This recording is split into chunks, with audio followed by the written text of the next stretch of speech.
The StarCraft 2 Secrets of the Masters panel will now begin. Please give our panelists a round of applause.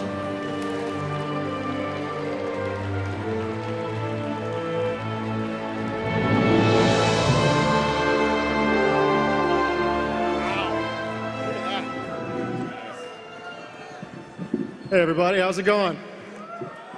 Hey. It's a pretty good turnout for StarCraft. We always make the joke that BlizzCon has a lot of WoW folks, and we're always a little nervous that our peeps won't come out to see us, but hey, you did. Thank you so much. Yes, thank you for coming.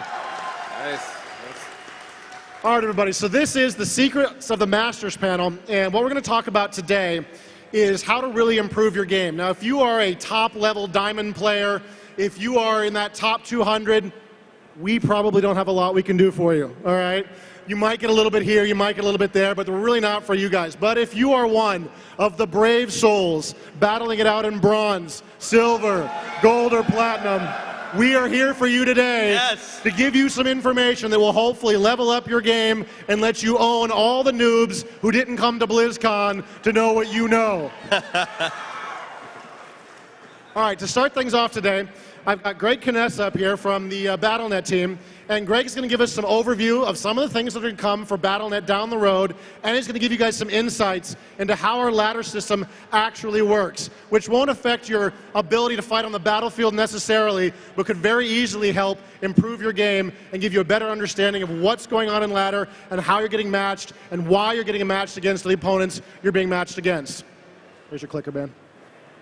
Thank you. Thanks, Dustin. And thank you to everybody for coming. We're super excited to be here. So just getting right into it, what I want to do is start off by, the first tip, as Dustin mentioned, is to get to know the BattleNet system, the automatic matchmaking, and the leagues and ladder system. We've received a lot of really great feedback from you guys, and there's people that are sort of new to the game, and they're asking fairly straightforward questions. Hey, how does the automatic matchmaking system work? How does the leagues and ladder system work? And then on the other side of the coin, we have people that play a lot of StarCraft, and they want to know some of the inner details of kind of how we match you and how we slot you in leagues and ladders, how to get promoted and so forth. So this is kind of a combination of a lot of things. We want to give you guys some exclusive inside tips that we have not talked about publicly previous to BlizzCon 2010 with regard to the inner workings of how BattleNet matches you in StarCraft 2. So first off, an overview of the automatic matchmaking system. The first thing to know is that this is an adaptive learning system. So the more you play, the more accurate you get in StarCraft 2. Obviously, the system doesn't know a lot about you when you're a new player, when you first start playing your first few matches, so you're going to get kind of a bit more of a grab bag. But over time, the system learns and adapts to your play. We understand a little bit more about you, and we're able to match you more accurately. So the second is the system tracks your wins and losses as well as the difficulty of the match, you versus your opponent. Ultimately, the system obviously can't crawl inside the game and do a deep analysis of how you won, but it understands that you won. So whether you get a cheesy victory or a really legitimate hard-fought victory, what matters to the matchmaking system and the leagues and ladder system is that you won or you lost. And then the other key thing is how we evaluate how much that win counts for is based on the relative difficulty of how good you are, according to the matchmaking system, versus the skill of your opponent. And that's really key to understand. If you get a cheap and easy victory against someone that isn't very good, it's not going to count for as much in the matchmaking and league system as if you beat somebody that was really hard. So next up, the third point is skill is tracked as a moving rating, and it's tracked over time. There is an internal rating that we have within BattleNet, and this is actually a question we get a lot from the community. Is there some sort of internal rating? How are you doing this? There is indeed an internal rating that we use that is a rolling average. There's actually a few different numbers we use to determine how good you are and how we slot you in leagues and how we matchmake you. As you win games, we throw more and more challenging opponents at you. And likewise, if you lose a bunch of games, we throw easier opponents at you. couple of tips, again, new things for BlizzCon. We have not announced previously. This rating does persist across seasons, so even as we extend the game into the future, that rating, that matchmaking rating, that understanding that Battle.net has about your skill does not wipe. It does not reset. So that's actually really good for the players, because you won't need to earn your cred with the system all over again every time we wipe the league's ladders. Also, that rating is internal. It is not to be confused with your ladder points, and I'll talk a little bit more about ladder points, but it is an internal rating that is not exposed in the user interface.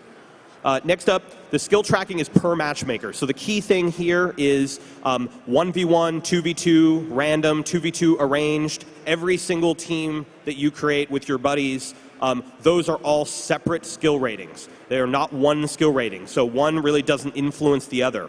We do utilize any information we have about you to bootstrap you in new teams that are created in terms of what type of games we throw at you initially, but that very quickly is overridden by your actual win-loss record in your structured team. So if you start off a team with your buddy, we throw some pretty hard matches at you because you were really good at 1v1, how you do with your buddy is tracked separately, and that bootstrap rating is overwritten relatively quickly. The cool thing about this, real quick, is just that it does work with players. It enables you to play with players of varying skill level. So if you're a kick-ass platinum player and you want to play with your buddy that's new to the game and you're bronze, you're not going to screw your rating overall in 1v1 or in some other team that you're playing with a diamond buddy. You're not going to screw yourself by playing with your newbie friend. It tracks it all independently. Really important point. So just in terms of the leagues and ladder system, a few points here. Placement matches. The first 5 games, as you guys know, anyone that's played StarCraft, most of you guys obviously play a lot of StarCraft too. Your first 5 games per mode and per team are part of your determination. That's really where the system is learning about you before we slot you in a league or a division. The system doesn't know a lot about you at first. I've already mentioned that point. The league and division assignment, we slot you in that 100-person league. That is really your proving ground, and the folks that are kind of around you in terms of skill level, given that particular matchmaker and team. Those are the folks that you're competing immediately around. So if you're ranked 92nd, obviously you want to work your way up to number 1, and the people that are around you, above and below you, are roughly around your skill level for that team and for that matchmaker. There are 5 leagues, as you know, bronze, silver, gold, platinum, and diamond, and we do distribute the population 20% per league. So that's 20, 20, 20, 20, 20. So if you are in diamond, you are in the top 20% of the entire StarCraft 2 population for your region, which is a tremendous accomplishment. And of course, the opposite applies. And believe me, there are a lot of us that are in that division. I'm gold, so I just want to put that out there. League division placement does not affect matchmaking. This is the other really, really important point I want to emphasize for you guys. Just because you're in a given league or you get promoted into a higher league, it doesn't mean that all of a sudden the difficulty of your matches stair-step up. Because we use that internal rating, if you're in gold and you're putting along, you're having a good win streak, and then all of a sudden you go, wow, congratulations, you've been promoted to platinum. That doesn't mean that all of a sudden your matches are going to become 20% more difficult or 100% more difficult. That's not the way it works. We're gradually increasing your skill level over time, and then once we promote you, once we're sure, we promote you. More about promotion in a second, but basically that next match you're going to play is no different than the one you played previous in terms of the gradual ramp up of difficulty level. Other things to note about divisions. So you got to work your way up. The way we rank, I get a lot of questions. Hey, Greg, I don't get it. Like, why am I 16th and I've got a better win-loss record than the guy that's 15th? I don't understand. We don't actually use your rank criteria is not wins and losses. It's actually the points that you earn. And there's a number of reasons why we do that. But first and foremost, that is our abstraction of not only how many wins you have, but per my previous point about some wins are worth more than others, how many points you have. So when you play a more difficult match and you get a hard-fought win, you're going to get more points. Those points should matter more for your division rank, and that's how we end up working that in. Also, bonus points. What is this bonus point thing? I got hundreds of bonus points up here. What bonus points are, the easiest way to explain them, they're like rested XP in WoW.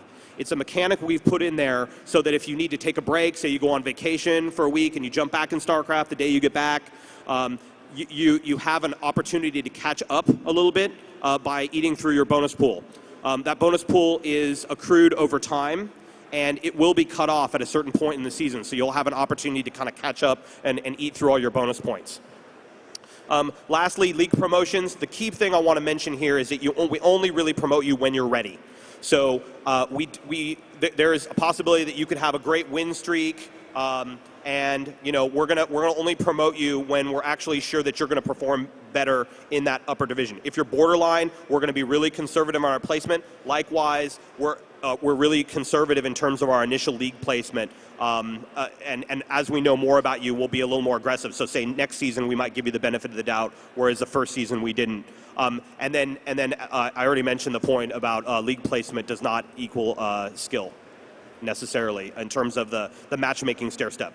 So the point I want to make here on balancing leagues and ladders, the important point here is that the leagues and ladder system is a living, breathing system, the same as the game itself. In the same way as my counterparts here, the esteemed design team here, balances units in the game, we balance the leagues and ladder system. Collectively, the people at this table are taking a look at the leagues and ladder system on a constant basis, and we want to ensure a fair and fun play experience for everybody. What does that mean? That means that if somebody is exploiting the system, if somebody is law spotting or trying to cheat, or there's weird situations going on that come up because of certain matchmakers being more popular than others, or whatever it is, we're going to make tweaks, and we have already made tweaks over time.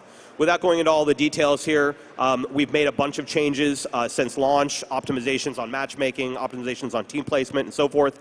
And we're going to continue to make changes going forward over the next couple months and into the near and far future to make sure this is a great experience for everybody. The final topic I have in my section here is to give you guys a preview of some of the cool stuff that we have planned over the next couple months. Some of this is coming in the November-December timeframe. Some of it's coming in the January-February timeframe with regard to improvements we're making to the leagues and ladders and matchmaking system based on your guys' feedback. So the first thing we're doing is we're actually improving the league icons. So as you guys know, everyone's fighting really hard for those cool league icons right now. Like, oh man, I want to get gold. Oh dude, I want to get platinum on my profile. But they're, maybe sometimes they're not caring as much about the specific division rank within platinum. Like it could be 92nd in platinum, but what matters is that platinum badge. Well, we're going to be introducing some graphics, some new UI, some new art into the UI that will actually denote how high you are in your division within that league. So if you're in the bottom 50% of your division, it's just going to look like it does today. And then as you get higher and higher, 26 to 50, top 25, and then top 8, you're going to get even cooler art. So. The second change we're making is we are also improving the detail page on the leagues and ladders. So right now it's just a flat list, looks kind of like a spreadsheet.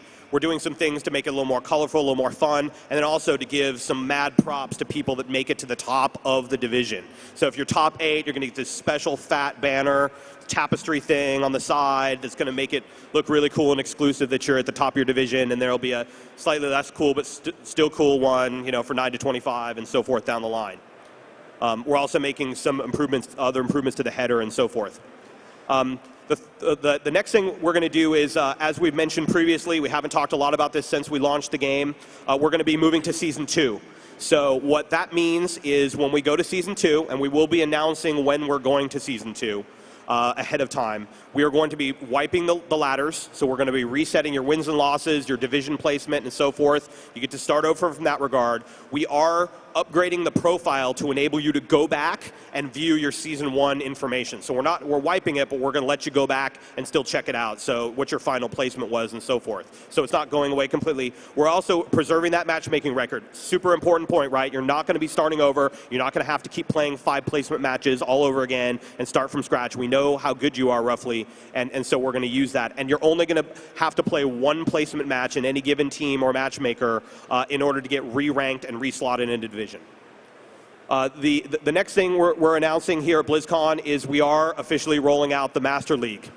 So what the Master League is this is the top 1 to 2% of the overall StarCraft 2 population in your region is going to be put in this really elite league we're calling the Master League. This is the top of Diamond, which is really awesome, about the top 5% of Diamond. And you're going to get your own special league, your own special league icons. And this is really to make it an awesome competitive experience for those people that are really elite at the top.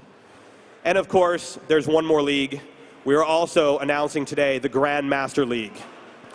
So this will be the top 200 players in every Battle.net region around the world will be placed in a special elite league that is reserved for only the best and brightest in StarCraft 2. This is a special ladder. Amongst the other privileges that you'll have being in the top 200, the entire world will get to see, everyone in the region will get to see and access this special ladder. So as you guys know, you can pretty much only check out your own stuff right now. Well, everyone playing StarCraft will be able to check out if you are on that top 200. So it will be a totally elite and prestigious area, and you will truly get to call yourself a StarCraft Grandmaster. So the final thing is we're announcing today is that we are happy to announce that we have figured out a way efficiently and quickly to do this. We're going to build featured replays inside of StarCraft 2. So you'll be able to, effective come, say, January, February timeframe, you'll be able to go into the news and community area, which many of you guys use today. There will be a new tab off to the left. We'll be able to feature replays, whatever that is, GSL, Game 5, Fruit Dealer, Season 1. You'll be able to click right on that replay. There'll be a little description. Touch that replay. It'll fire right into the game engine. You'll be able to check that whole thing out. You'll be able to command the camera. You'll be able to check out APMs and resource collection, analyze the heck out of that game, and call your buddies on the phone and really get to compare notes and use it to try and improve your StarCraft game. So this is just the beginning of some of the stuff we have planned. We're going to continue to evolve the feature set for StarCraft 2 on Battle.net in the coming months and years, and we're super excited about some of the stuff we have planned. So thank you very much. At that, I'm going to hand it back to Dustin and the rest of the crew. Thank you.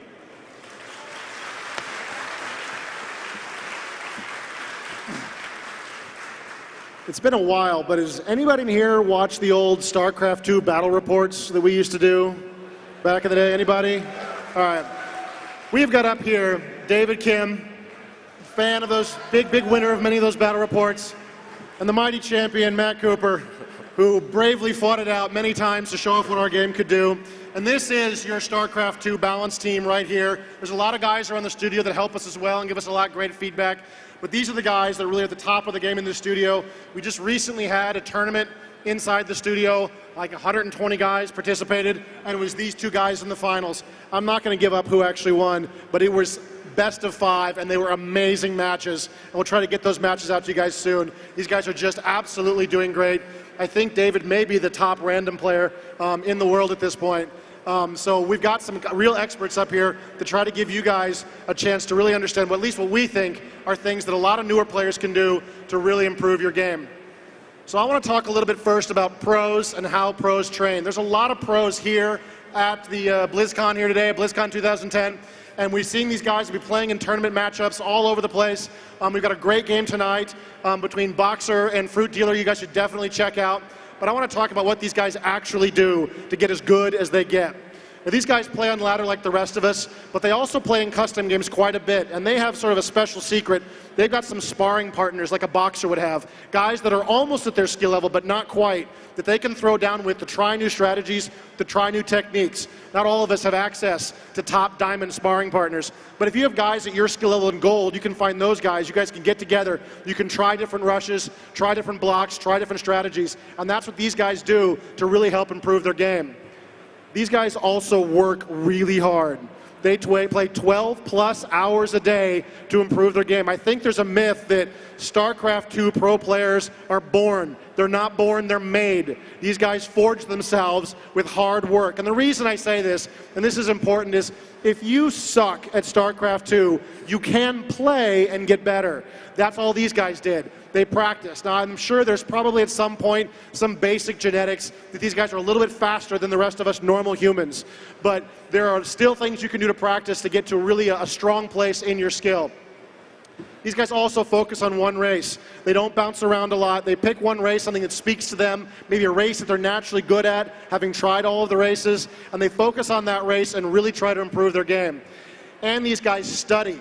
When they're not playing, they're studying. They're studying their own replays. They're studying the replays of their opponents. And this is something you can do as well. If it's midnight and you know you're going to lose 3 more games if you play till 1 in the morning, which I do frequently, I would definitely suggest maybe you take a break and watch some of your replays and use that as an opportunity to really study and see what you can do better as a player.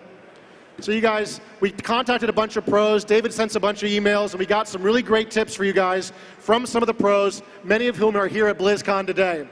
So Select says, don't stress over losses.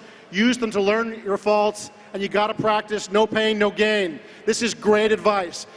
As Greg was saying earlier, the matchmaker is designed to make you go 50-50 with most of your opponents. You are going to lose. Nothing can protect you from this. Get used to it. It's okay.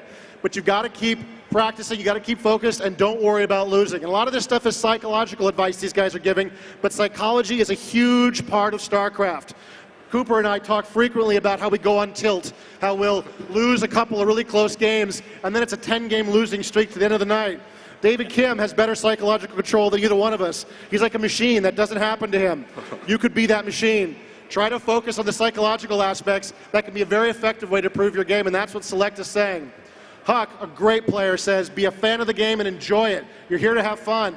Make sure you're 100% committed, and he says, watch Day 9. And for those of you who don't know, Day 9 is a great member of the community that provides a ton of commentary. He does a lot of shoutcasting. He has his own blog. He has all kinds of really great stuff. If you don't like Day 9 when you go see him, don't worry about it. There's lots of great guys, and his advice holds true. Use the community. You guys are out there doing great things with this game. You're analyzing it. You're tearing apart. Check out what other players are saying. It can't help but make you a better player. This is probably one of my favorites. QXC says, if you're not attacking, you're probably losing. Man, I got to tell you, I got this 2 weeks ago, and it's helped me a ton.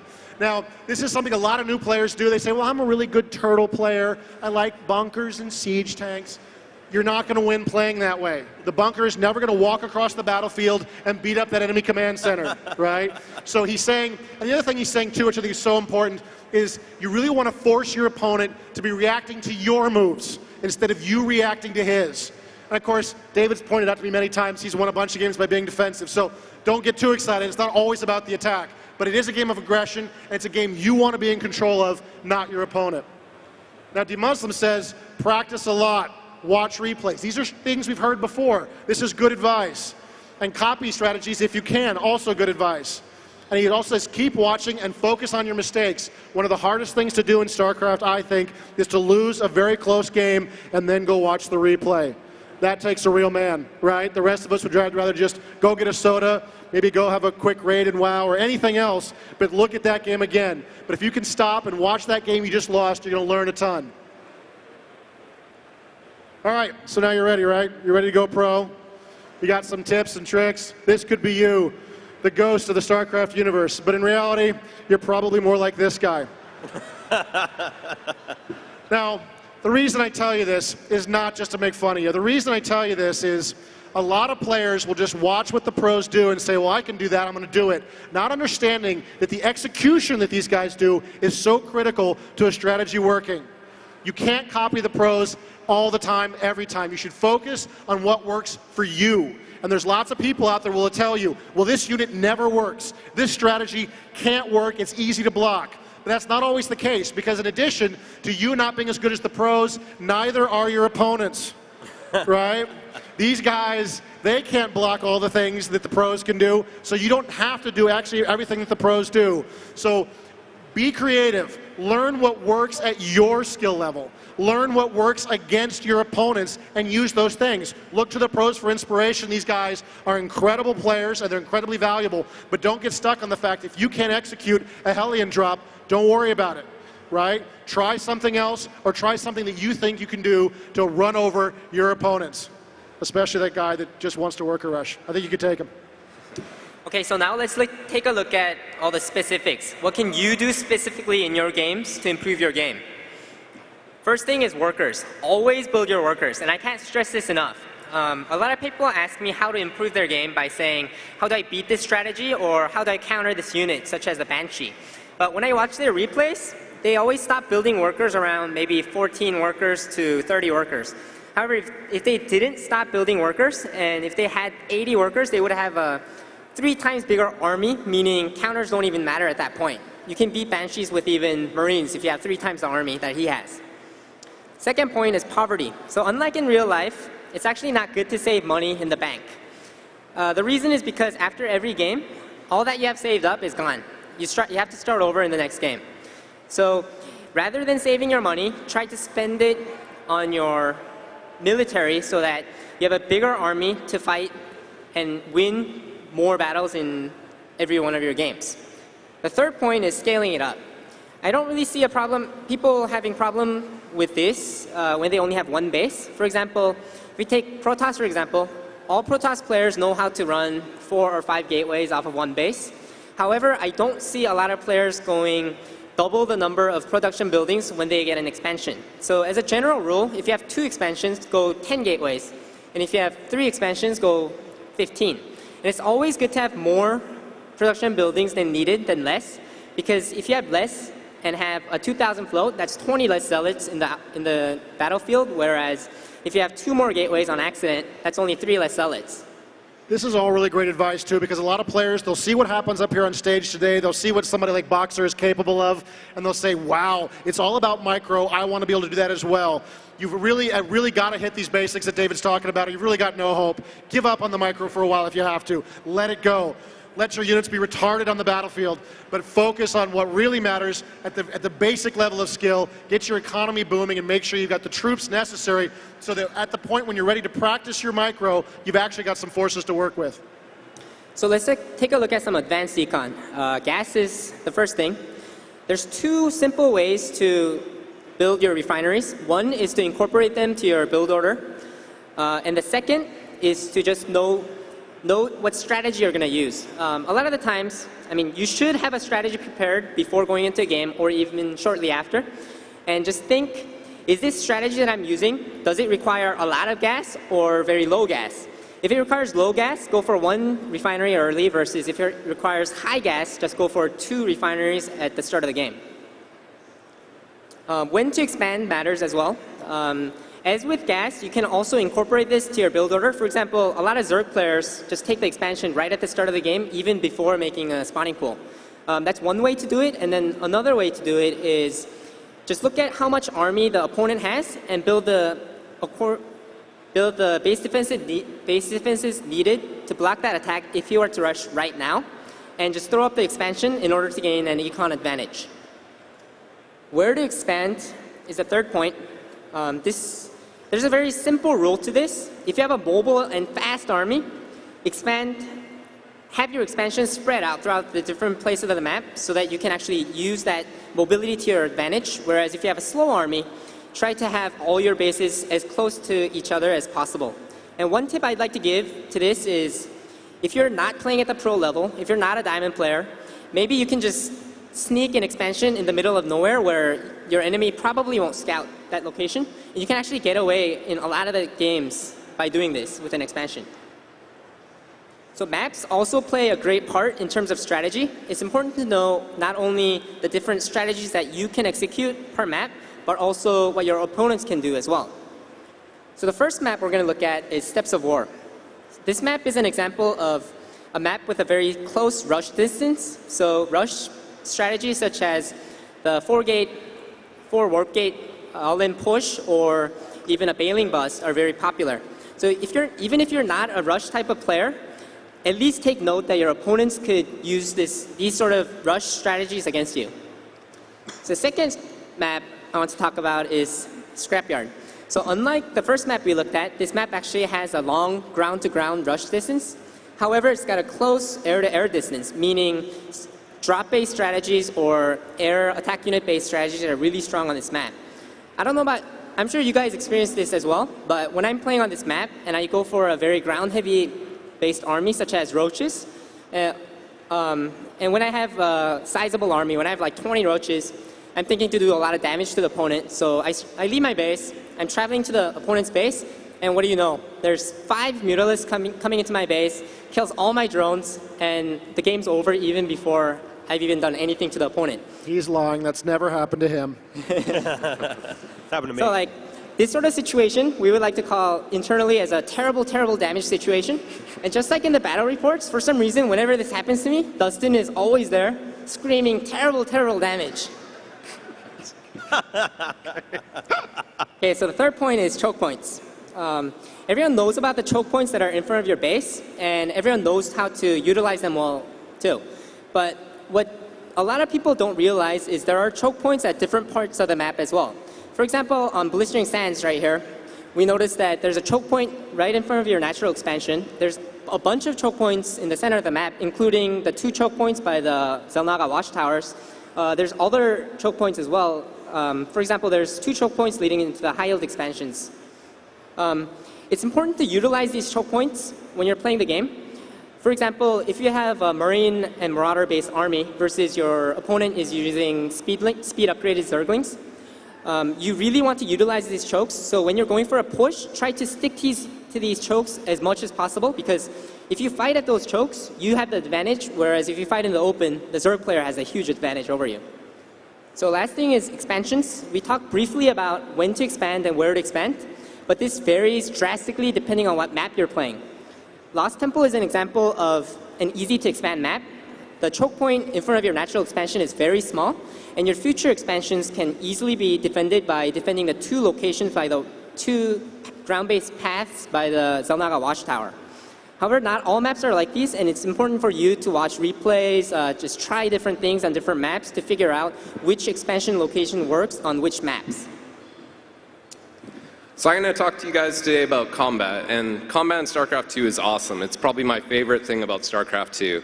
And there's lots of little things you can do to improve your combat, and if your opponent is not doing these things, but you are, you can probably gain an edge over your opponent and win a lot of games. So the first thing I'm going to talk to you about is terrain. Now there's a couple key elements about terrain. There's choke points, there's high ground, and there's walls. Now the great thing is a lot of these elements can be found in and around your main start location. So you can use your minerals as a half wall, and usually your ramp leading out of your base can act as a choke and high ground. And all these things are great against melee units, units with short range, zealots, and you can, even if you have a very small army compared to your opponent, using the terrain properly can let you beat a much larger army. So here's a short video where we have Marines fighting against Zealots. And in this situation, the Terran player is not using terrain. You can see he has a wall behind him that if he backed up a little bit, he'd probably do a little bit better. But this is not a good fight for the Terran player. And we can see those Protoss Zealots just run over the Terran. Now in this video, the Terran player is using his choke. He's making the Protoss come to him. And you can see only 2 or even 3 Zealots at a time are able to get in on those Marines. And this is a really good fight for the Terran player. You can see that the Protoss player should have not fought in this spot. He should have probably backed up and looked for a more open spot. And along with terrain, we have flanking. Flanking is huge in combat. It's best used with swarms of small melee units like Zerglings, Banelings, and Zealots. But you can also make great use with flanking using burrowed units, especially a Roach who can actually move while burrowed. If your opponent's coming at you with Zealots, Stalkers, and a couple Colossus, and maybe his Colossus is trailing a little bit behind, if you can use flanking properly, you might be able to kill his Colossus before the rest of his army can even engage you. So let's look at a video of flanking.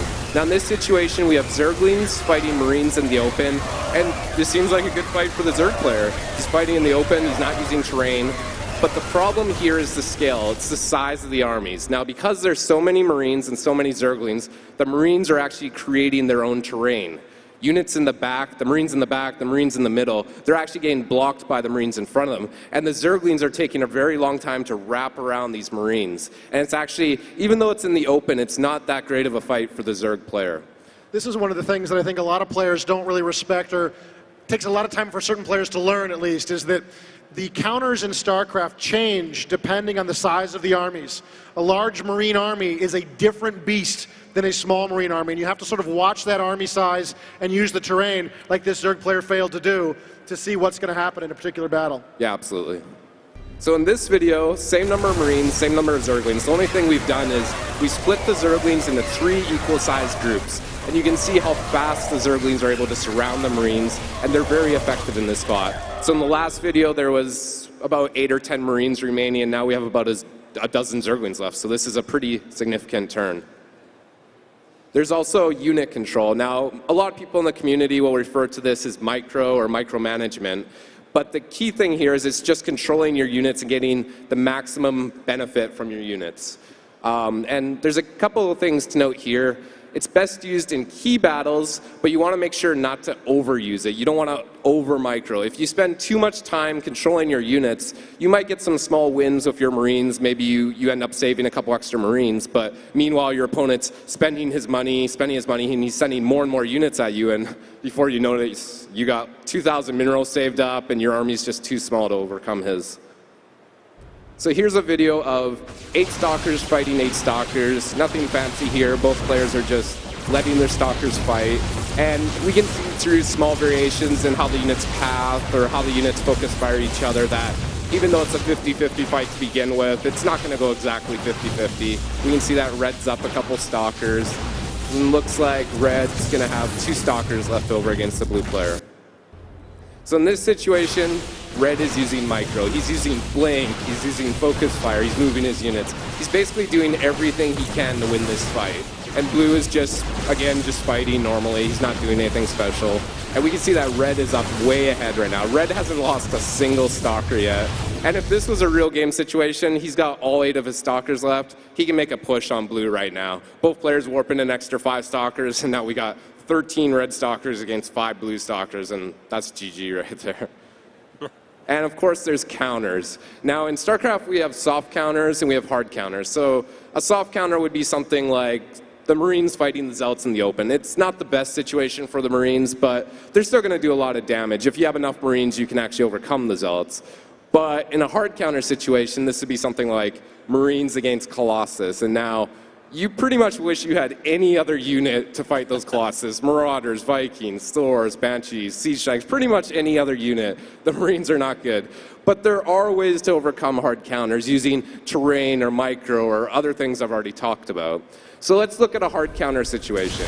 This is 2 Banshees against 10 Marines, and this is an equal cost army, and we can see that the Banshees stand no chance. There's 7 Marines left over. Those Banshees should have not fought that battle. But in this situation, same thing, the Banshees are just going to micro. Now you can see they're taking a shot and they're moving away, and the key thing to note here is that the Banshees have more range than the Marines, and they also have very high burst damage. So if they move in between their shots, they can be very effective. And in this situation, we were able to kill all 10 Marines without losing a single Banshee.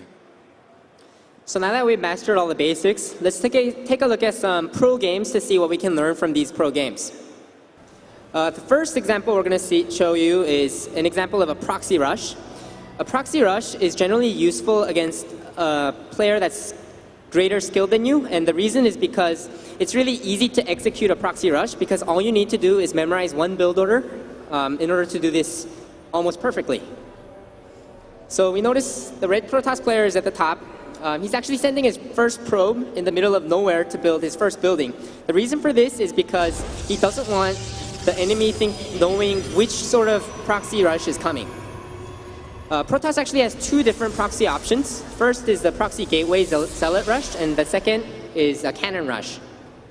So the green player is actually playing normal. He's built a pylon right next to his nexus. He's using chrono boosts, and he hasn't gone out for the scout yet. So we see the forge going up, meaning this player will go for a cannon proxy rush.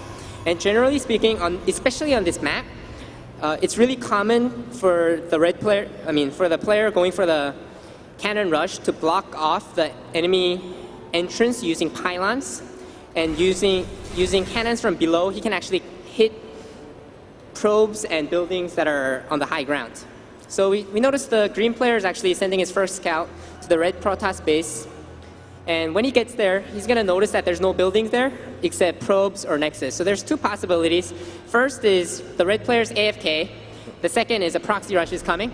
But because this is a tournament match, he's probably not AFK. So the red probe is finally at the green Protoss's base.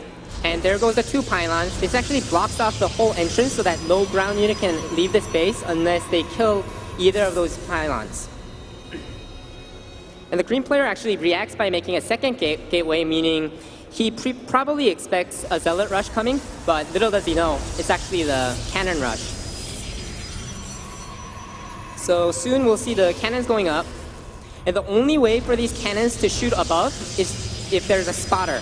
Right now there's that probe, so if the green player manages to kill that probe before he makes any buildings, he can actually stop this push. However, knowing this, the red player actually puts down 2 pylons above to spot for those cannons. And at this point, there's not much the green player can do, and the game is pretty much over. So I can't tell you, well, I don't want to admit, how about that, how many times this has happened to me online, and the amount of nerd rage it generates whenever this happens to me. David, what should the green player have done in this circumstance to block this rush? So the one and most important rule when blocking proxy rushes is to use your probes. Even if you use your probes to block this rush, he's not behind, because the nature of proxy rush means he will be behind if the rush fails. Meaning, in this specific case, he can actually use these probes to kill the pylons to get to those cannons, and using zealots and probes, he can take out 2 cannons, and that's all he needs to do. And once you block that rush, you have a huge advantage. So the second video we're going to show is an example of an all-in rush, and just like the proxy rush, this is really easy to execute compared to other different strategies, because you just follow one specific build order, and you attack at a very specified one timing. So we noticed that the Protoss player is actually going for a very standard build order. He has a bunch of tier 1 units, and he's